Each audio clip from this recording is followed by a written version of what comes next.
같이 사도신경으로 신앙 고백합니다. 전능하사 천지를 만드신 하나님 아버지를 내가 믿사오며 그 외아들 우리 주 예수 그리스도를 믿사오니 이는 성령으로 잉태하사 동정녀 마리아에게 나시고 본디오 빌라도에게 고난을 받으사 십자가에 못 박혀 죽으시고 장사한 지 사흘 만에 죽은 자 가운데서 다시 살아나시며 하늘에 오르사 전능하신 하나님 우편에 앉아 계시다가 저리로서 산자와 죽은 자를 심판하러 오시리라. 성령을 믿사오며 거룩한 공예와 성도가 서로 교통하는 것과 죄를 사하여 주시는 것과 몸이 다시 사는 것과 영원히 사는 것을 믿사옵나이다. 아멘. 우리 다 같이 찬송 323장 부름받아 나선 이 몸 찬송합니다.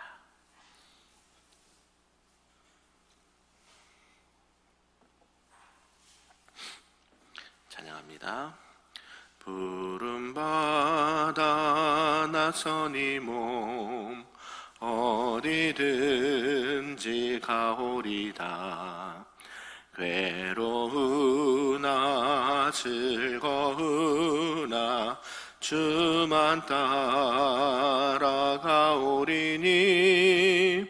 어느 누가 막으리까. 죽음인들 막으리까.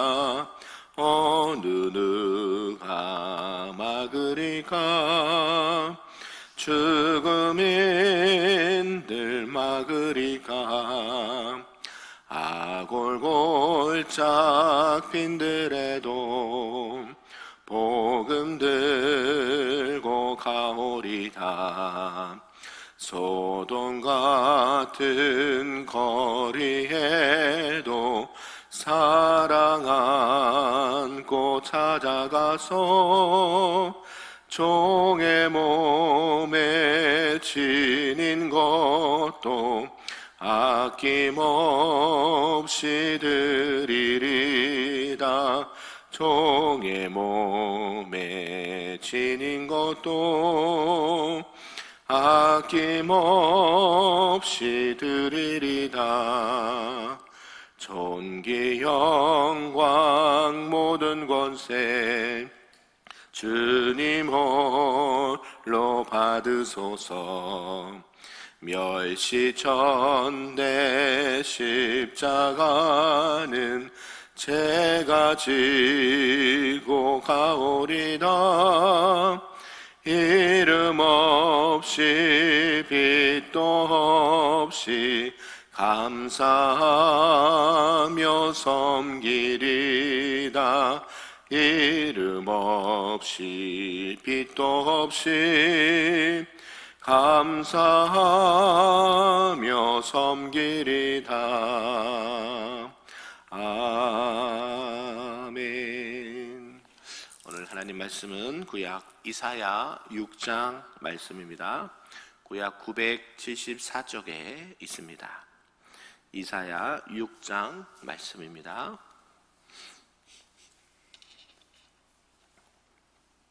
우리 한 절씩 교독하겠습니다.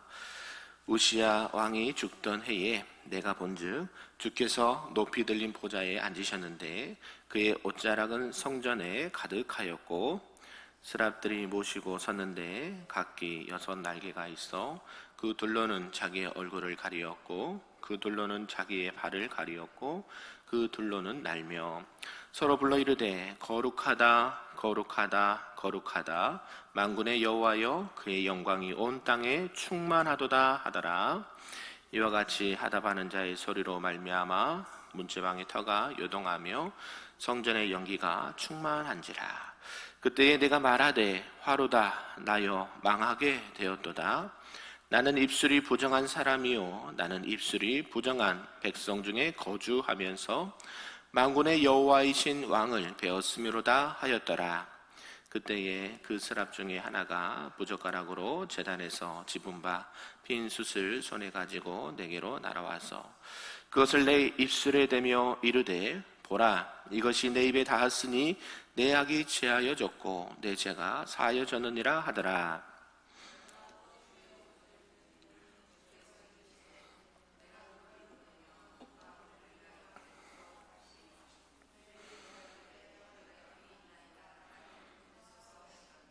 여호와께서 이르시되 가서 이 백성에게 이르기를 너희가 듣기는 들어도 깨닫지 못할 것이요 보기는 보아도 알지 못하리라 하여 이 백성의 마음을 둔하게 하며 그들의 귀가 막히고 그들의 눈이 감기게 하라. 염려하건대 그들의 눈으로 보고 귀로 듣고 마음으로 깨닫고 다시 돌아와 고침을 받을 가노라 하시기로 내가 이르되 주여 어느 때까지이니까 하였더니 주께서 대답하시되 성읍들은 황폐하여 주민이 없으며 가옥들에는 사람이 없고 이 토지에는 황폐하게 되며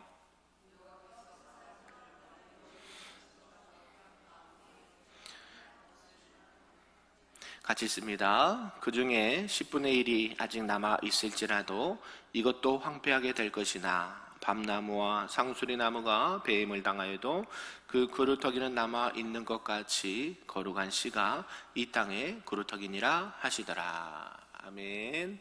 할렐루야. 오늘 새벽에도 하나님의 크신 은혜가 우리에게 충만하게 임하기를 간절히 소망합니다. 아멘. 오늘은 이제 이사야 6장 말씀인데요. 이사야 6장 말씀 우리가 잘 알고 있는 이사야 선지자가 하나님께 소명을 받는 이사야 소명장 6장입니다. 다른 선지서들에 비해서 이 소명에 대한 기사가 원래 거의 첫 부분의 서두에 나오는데요.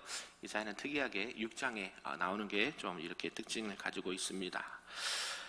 오늘 본문의 내용을 좀 구분해 보면요. 이사야 1절에서 5절까지는 하나님의 모습을 또 이상을 통해 보게 되었다라고 말씀을 하고 있고요.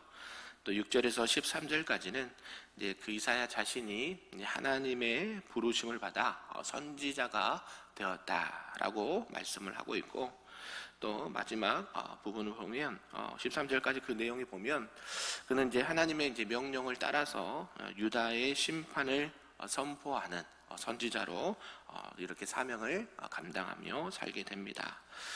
이사야의 소명장 오늘 우리 주신 말씀 좀 몇 가지로 보겠는데요. 첫 번째가 소명을 주시는 하나님이다라는 것이죠. 그 하나님은 어떤 분이신가? 소명을 주신 하나님은 도대체 어떤 분이신가? 그분은 크게 세 부분으로 이야기를 할 수가 있는데요. 영광의 하나님이다라고 말하고 있고, 또 그 하나님은 거룩하신 만군의 하나님이시다. 그리고 그 하나님은 찾아오셔서 말씀하시는 하나님이다 라고 말씀을 하고 있습니다. 이제 이사야는 이제 그가 하나님의 말씀을 하나님의 백성들에게 전하는 선지자로 부르심을 입을 때에 하나님을 만났다라는 것이죠. 그래서 그때 만난 하나님은 어떤 분이신가? 그의 영광이 온 땅에 충만한 분이다. 우리가 하나님을 만날 때 어떻게 만나야 될까요? 영광의 하나님, 우리가 하나님 영광 받으시옵소서 이렇게 말씀하지 않습니까? 하나님은 어떤 분이시다? 영광 그 자체이십니다. 아멘. 우리가 하나님 영광 안 돌려도 하나님은 영광 그 자체인데도 그래도 하나님 우리 아버지시 때문에 하나님 영광 받으시옵소서 하면 하나님이 기뻐하신다는 것이죠. 한마디로 이사야를 부르신 하나님, 그 하나님은 이 세상에서 가장 연약한 존재이고 또 보잘것없는 인간, 사람들과는 달리 스스로 있는 자, 스스로 빛나고 존귀하신 존재로서 영광의 하나님이다 라고 선포를 하고 있습니다. 그래서 하나님은 다른 존재들로부터 무엇을 더하거나 무엇이 부족하거나 그런 분이 아니다. 그분 자체로 충만하신 분이에요. 그분 자체로 영광이 스스로 충만하고 높으신 분이다 라고 이야기를 하고 있죠. 그러면서 영광의 하나님인데 이 소명을 주신 하나님은 또 거룩하신 만군의 하나님이다 라고 이야기를 하고 있습니다. 이사야가 만난 하나님, 거룩하다, 거룩하다, 거룩하다. 하나님 어떤 분이시라고요? 거룩하신 분이다. 아멘. 우리가 이제 하나님에 대해서 너무 이제 친근하게 우리 아버지 되시고 뭐 하니까 우리가 너무 가볍게 생각할 수 있는데요. 하나님은 그런 분도 되시지만 하나님은요 거룩하신 분이세요. 아멘. 우리 같은 죄인이 함부로 나갈 수 없는 그분에게 나갔다가 잘못하면 목숨이 위태로울 수 있는 그런 분이세요. 왜요? 그 거룩이 너무 거룩하기 때문에. 예. 그러니까 하나님께서는 하나님 앞에 나갈 수 있는 길을 열어주셨죠. 그래서 주님을 통해서, 예수 그리스도의 십자가를 통해서 주님 앞에 나갈 수 있는 은혜를 주신 줄로 믿습니다. 그래서 하나님은 거룩하고 전능하신 하나님이다. 뭐 하나님의 속성에 대해서 얘기하면 끝도 없겠죠. 뭐 무한하시고 전능하시고 거룩하시고 영광스러운 분이시고.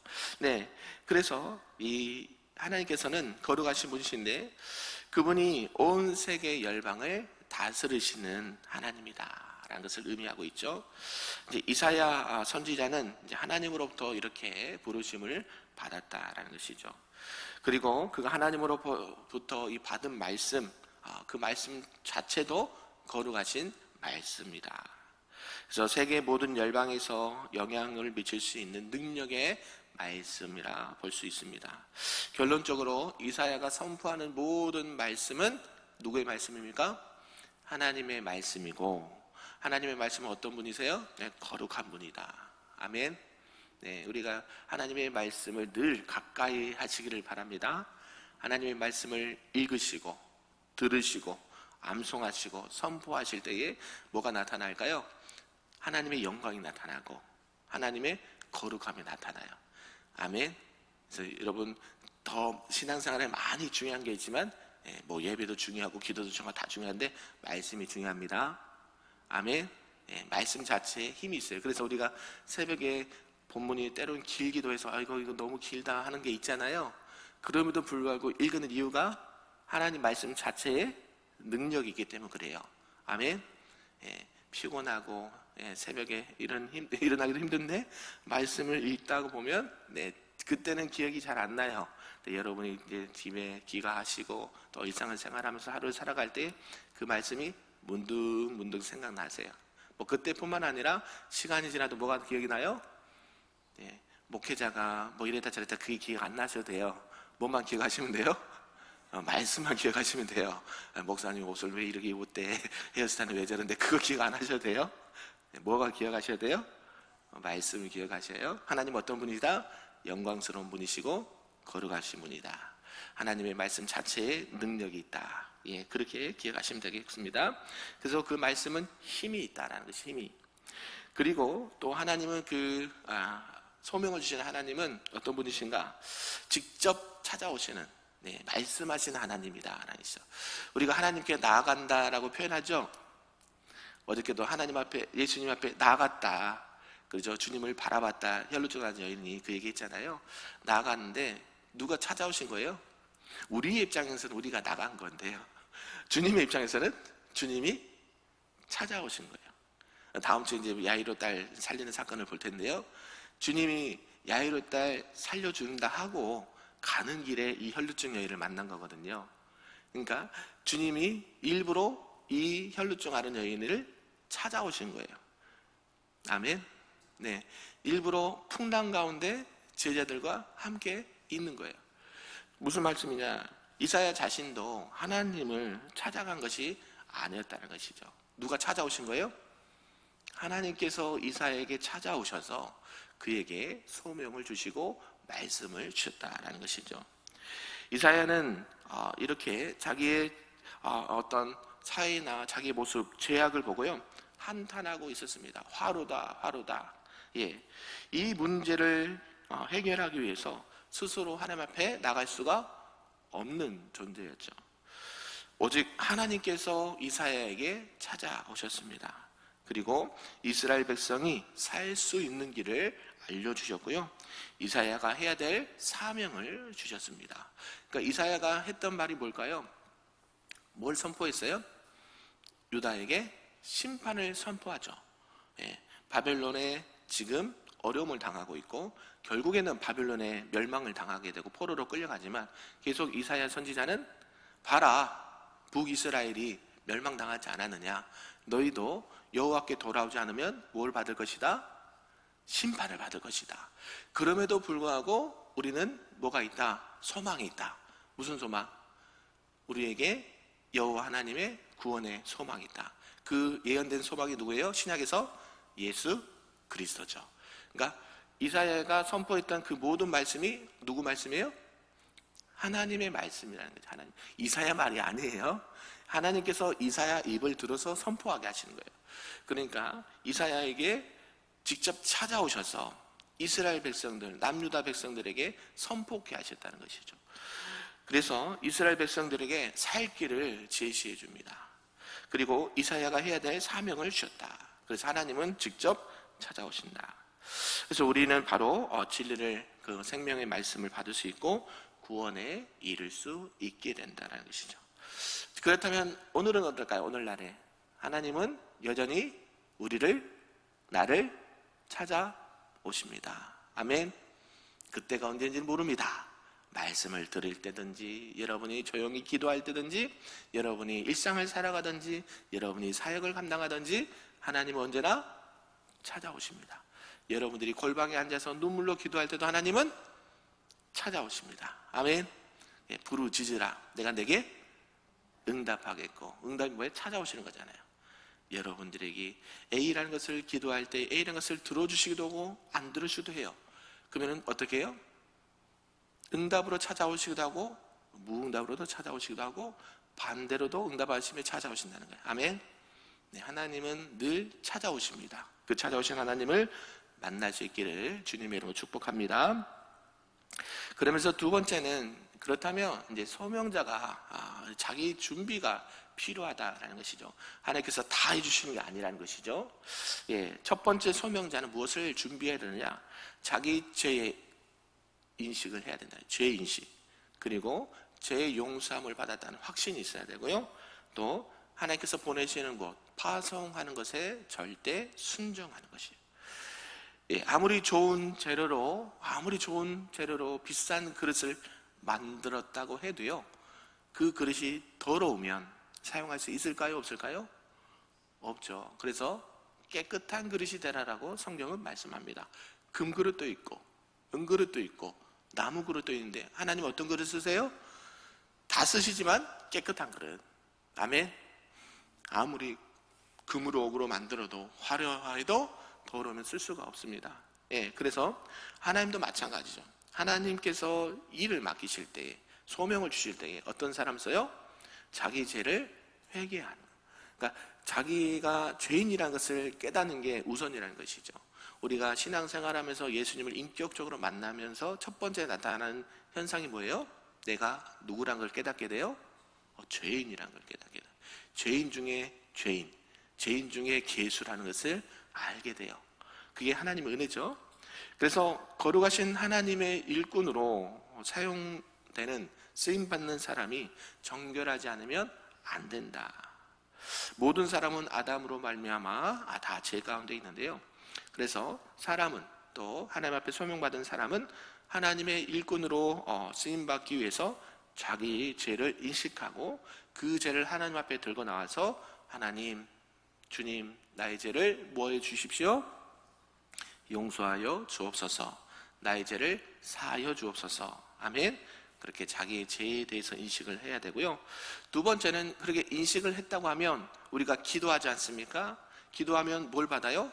용서함을 받아요. 아멘. 이 용서함에 이게 있어야 사명을 또 감당해요.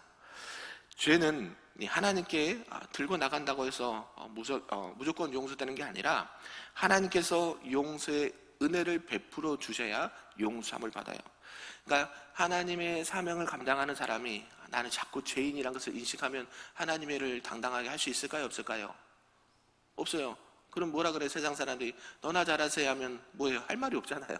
근데 어때요? 자기 죄악을 깊이 인식하고 절규하면서 절망하지 않고, 그럼에도 불구하고 누구를 들어서 쓰시는 거예요? 죄인 중에 죄인, 사도 바울도 쓰시고 저와 여러분도 쓰신다는 거예요. 아멘. 여러분은 최소한 사도 바울처럼 예수님 핍박하지는 않았잖아요. 예수님 믿는 사람들 잡아다가 옥에 가두고 돌로 쳐서 죽이는데 앞장서지 않았잖아요. 여러분은 사도 바울보다 더 훌륭한 분이시라니까요. 아멘. 여러분의 인식을 다윗보다 훨씬 훌륭하신 분이세요. 여러분은요. 여러분처럼 다윗처럼 범죄하지 않았잖아요. 아멘. 그럼에도 불구하고 그들이 각자 자리에서 사명을 감당할 수 있던 게 뭐예요? 하나님이 나의 죄를 용서하셨다. 나는 비록 죄인이고 나는 죽어 마땅하지만 누가? 하나님께서 나를 용서하셔서 들어 쓰시는구나. 이 은혜가 있어야 돼요. 아멘. 여러분들이 사명을 감당할 때, 또 교회를 감당할 때 이 죄 때문에 모든 것을 못하는 게 아니라, 그럼에도 불구하고 이가 나 같은 죄인을 살리신 그 하나님의 은혜 놀라와 그 주신 사명을 잘 감당할 수 있기를 바랍니다. 마지막 세 번째는 또 파송에 대한 절대적인 순종이 있어야 된다. 제가 전에 구세군 교회를 다닌 적이 있습니다. 들어보셨죠? 연말에 자선 냄비. 구세군은 이제 거기가 이제 감리교에서 이렇게 파생된 교단이기 때문에, 이 감리교는 천주교처럼 중앙 컨트롤이에요. 그래서 본영에서 중심부에서 파송을 해요. 여기는 이제 동전주 영문이 있고 저쪽 가니까 전주 영문이 있더라고요. 아무튼 있어요. 전주에서 두 군데가 있어요. 그러면 본영에서 파송을 해요. 거긴 사간이라고 그러는 사간, 여기 A 교회에 가서 사역하세요. 그러면 뭐 해야 될까요? 싫어요. 못 가요. 안 싫어요. 안 가요. 할 수는 없어요. 안 가요 하면 옷 벗어야 돼요. 거기는 무조건 순종이에요. 무조건 파송하면 가야 돼요. 가서 몇 년을 하고 다른 데로 가든지 어찌됐건 거기는 이를 파송을 합니다. 파송할 때 뭐예요? 순종하는 거예요. 하나님께서 여러분에게 일을 맡기신다는 거예요. 하나님께서 감당할 수 있는 만큼 여러분들에게 사역을 맡기세요. 소명을 주셨으니까 당연히 말씀을 맡은 자로 여러분에게 맡기시는 영혼들이 있고 여러분에게 맡기신 일들이 있단 말이에요. 믿으십니까? 여러분이 그때 어때요? 순종해야 돼요. 순종. 하나님은 절대자이시죠. 절대자. 그래서 그분의 명령은 절대적이고 거부할 수 없다. 그래서 소명자는 하나님 앞에 자기 죄를 인식하고 그 죄에 대한 용서를 확신하고 하나님께서 부르신 것이면 부름받아 나서니 몸 어디까지? 가오리라. 오늘 그래서 소명장을 불렀어요. 부름받아 나서니 몸. 이게 참 말 찬양 부르는데 이걸 실천하기에는 쉽지 않아요. 만약에 이걸 거부하게 된다 그러면 안 된다라는 것이죠. 그 하나님의 은혜에 나 같은 죄인 살리신 그 은혜에 감사해서 그 은혜로 또 하나님의 명령을 순종하다라는 것이죠. 결국 하나님의 의해 부르신 분 받은 자는 하나님의 파송에 절대적으로 순종할 수밖에 없다. 저와 여러분들도 하나님 앞에 순종하며 나갈 수 있기를 간절히 축복합니다. 마지막 세 번째는 그렇다면 소명자에게 임무가 주어진다는 것이죠. 사역이겠죠. 첫 번째는 이 구원에 대해서 간구를 해야 된다. 그리고 악인이 되게 해라. 이 말씀도 하고요. 또 택한 자도 불러라 라고 말씀합니다. 소명자는 분명한 소명의 목적이기 때문에 부르셨죠. 그 소명을 받은 이유가 있다는 것입니다. 그 목적이 무엇일까요? 결국 하나님께서 이 세상을 사랑하셔서 하나님께서 이 세상에 이루고자 하시는 것을 맡기신 거거든요. 하나님께서 이 세상에서 이루고자 하시는 게 뭘까요? 하나님은 뭘 원하신다 그랬죠? 모든 사람이 뭐 받기를 원하세요? 구원에 이르기를 원하고 하나님을 아는 데까지 자라기를 원하시느니라. 아멘. 하나님은 모든 사람이 구원받고 하나님을 아는 데까지 자라기를 원하신다고요? 원하시느니라. 하나님 원하시는 거 무슨 뜻인지 아시겠죠? 예수님께서 이 땅에 오셔서 우리에게 사명을 주시잖아요. 소명을 주시잖아요. 너희는 땅끝까지 이르러 내 증인이 되라. 이게 뭐예요? 하나님을 알리라는 것이죠. 하나님은 나를 통해서 너희들이 하나님 앞에 나가기를 원하신다. 아멘. 예수 그리스도 내가 너희들 죄까지 다 내가 담당했으니까 나를 통해서 누구에게 나가라는 거예요? 하나님께 나가라. 이것을 계속해서 강구하고 선포하고 가르치고 전하라는 것이죠. 이게 소명자의 임무입니다. 저와 여러분들이 이러한 귀한 사명을, 소명을 잘 감당할 수 있기를 축복합니다. 그리고 하나님께서 악인이 악인 되게 한다. 이게 도대체 무슨 말일까요? 하나님께서 아무리 이 복음을 주시고 들려줘도 믿지 않는 자들이 있다는 거예요. 그렇죠? 여러분 다 전하면 다 믿으시던가요? 교회 가자 그럼 다 오던가요? 그럼 할렐루야죠. 그런데 어때요? 굳이 길을 써서 안 믿겠다고, 굳이 나 그런 거 하지 말라고 막 도망치는 사람도 있어요. 그들은 결국 하나님의 구원의 경륜에 이르지 못해요. 그래서 어때요? 그들에게는 뭐가 있어요? 심판이 있어요. 심판이.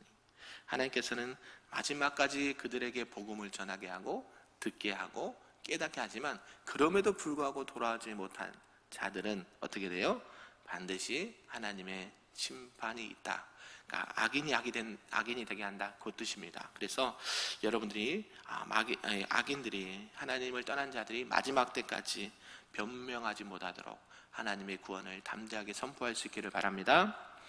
그리고 소명자는 또 택한 자를 부르신다라는 것이죠. 그래서 여러분들이 전도 현장에 나갈 때 여러분이 기도하는 제목 중에 뭐가 있냐면 만날 자 만나게 하시고, 이 기도 들어보셨나요? 여러분이 복음의 전도 현장에 나가면 그 기도, 많은 기도 제목 중에 오늘 특별히 하나님께서 예비된 만날 자를 만나게 하시고, 이 표현을 해요. 여러분이 전도에서 한번 딱 전도했는데 이 사람들이 구원받고 주여 내가 잘못했습니다 회개합니다 하고 교회 온 사람이 극히 드물어요. 만 하나 천 하나 있는데 만나는 경우가 있어요, 없어요? 있어요. 눈물 펑펑 흘리면서 눈물 콧물 짜가면서 내가 죄인입니다, 어떻게 하면 구원받을 수 있을까요? 하신 분들이 있단 말이에요. 어린이 전도나 어른 전도나 동일해요. 영혼들 상대로 전도하기 때문에 요즘 학교 앞 전도가 많이 없잖아요. 이렇게 주변에 둘러봐도 아이들을 보기 힘든데 그들 놓고 이렇게 복음을 제시하면요, 아이들은요 또 순수해요. 그래서 말씀을 딱 하다 보면 아이들이 마음이 열릴 때가 있어요. 이렇게 그러면요 그 복음이 싹 들어가세요. 그러면 어떻게 해야 돼요? 또 어른들도 마찬가지죠. 안 그래도 교회를 찾고 있었습니다. 아멘. 그럼 교회가 어디 있어요? 그래서 오신 분이 계세요, 실제로. 여러분 힘내세요. 하나님께서 예비된 자 있단 말이에요. 그래서 이 택한 자들을 하나님께서 소명자를 통해서 부르신다. 아멘. 저와 여러분들이 내가 뭘 할 수 있겠어? 아니요, 여러분들은요 무엇이든 할 수 있습니다. 아까 말씀드렸잖아요. 여러분은 사울보다, 바울보다 더 훌륭하신 분이고 다윗보다 더 훌륭하신 분이세요. 아멘. 대답을 안 하세요. 아멘. 최소한 그런 제약을 범하지 않았다는 것이죠. 그럼에도 불구하고 어차피 우리가 하나님 앞에 소명을 받았다고 한다면 우리가 하나님께서 주신 이유가 있지 않겠습니까? 우리가 오늘도 꼭 전도뿐만 아니라 여러분들이 삶의 현장에서 나는 소명자다. 아멘. 나는 하나님이 보내신 소명자다, 사명자다. 이것을 꼭 기억하면서 가정에서든지 직장에서든지 일터에서든지 어디에 있든지 하나님의 부르심에 그 소명을 잘 감당하시는 저와 여러분 되기를 주님의 이름으로 축복합니다. 아멘. 기도하겠습니다. 사랑과 은혜가 충만하신 하나님 아버지 감사합니다. 하나님께서는 오늘 본문의 말씀을 통해서 이사야에게 소명을 주시고 또 소명자로서 귀한 사명을 감당하라고 말씀하셨습니다. 직접 하나님께서는 우리에게 찾아오셨습니다. 그리고 말씀을 주시고 그 말씀을 선포하라 말씀하십니다. 그럴 때 하나님 앞에 감사하며 또 그 주신 은혜에 감사하며 순종하며 나갈 수 있도록 인도하여 주시옵소서.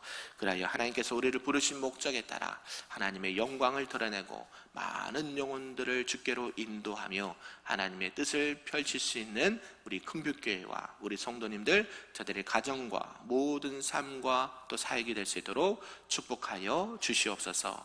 감사드리며 예수님의 이름으로 기도하옵나이다. 아멘.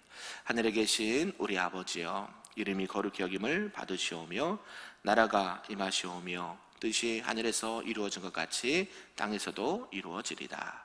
오늘 우리에게 일용할 양식을 주시옵고 우리가 우리에게 죄 지은 자를 사하여 준 것 같이 우리 죄를 사하여 주시옵고 우리를 시험에 들게 하지 마시옵고 다만 악에서 구하시옵소서. 나라와 권세와 영광이 아버지께 영원히 있사옵나이다. 아멘.